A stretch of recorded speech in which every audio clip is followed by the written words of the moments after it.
பெண்களோட மச்ச சாஸ்திரத்தை பத்தி ஒரு சுருக்கமான பார்வை இது. ஒரு பெண்ணோட உடம்புல மச்சம் எங்க இருக்குதோ அதை வச்சு அவங்களோட அதிர்ஷ்டம், செல்வம், அப்புறம் குணாதிசயம் எல்லாத்தையும் கணிக்க முடியும்னு சொல்ற ஒரு பழைய நம்பிக்கை இது. முதல்ல அதிர்ஷ்டத்தையும் செல்வத்தையும் குறிக்கிற மச்சங்கள் எதுன்னு பார்க்கலாம். கழுத்துல எங்க மச்சம் இருந்தாலும் வாழ்க்கையில 7 தடவை அதிர்ஷ்டம் அடிக்குமா. அதே மாதிரி இடது தோள்ல மச்சம் இருந்தா அவங்க பெரிய சொத்துக்கு அதிபதியா இருக்குவாங்கன்னு சொல்றாங்க. தொப்புள்ள மச்சம் இருந்தா அது ஒரு வசதியான வாழ்க்கையை குறிக்குது. பிறப்புறுப்புல மச்சம் இருந்தா அவங்க ரொம்ப அதிர்ஷ்டசாலி, பெரிய பதவிகள்லாம் அவங்கள தேடி வரும்னு ஒரு நம்பிக்கை. அடுத்து குணாதிசயங்களை காட்டுற மச்சங்கள். இது ரொம்ப சுவாரஸ்யமானதை பாருங்க. வலது முழங்கால்ல மச்சம் இருந்தா அவங்க கொஞ்சம் பிடிவாதக்காரியா இருப்பாங்க. ஆனா இதுவே இடது முழங்கால்ல இருந்தா புத்திசாலியாவும் தன்னம்பிக்கை உடையவங்களாவும் இருப்பாங்களாம்.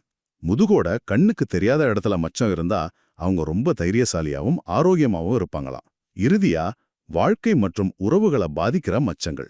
இப்போ இடது மார்பகத்துல மச்சம் இருந்தா வாழ்க்கையில படிப்படியா முன்னேற்றம் வரும். ஆனா அதுவே வலது மார்பகத்துல இருந்தா வாழ்க்கை கொஞ்சம் போராட்டமா இருக்குமா. தொப்புளுக்கு மேல வயித்துல மச்சம் இருந்தா அது அமைதியும் சந்தோஷமும் நிறைஞ்ச வாழ்க்கையோட அறிகுறியா. சுருக்கமா சொன்னா, இந்த நம்பிக்கைகளின்படி உங்க உடம்புல இருக்கிற ஒரு சின்ன மச்சான் உங்க வாழ்க்கை, குணம், அதிர்ஷ்டம்னு பெரிய பெரிய ரகசியங்களை சொல்லக்கூடும்.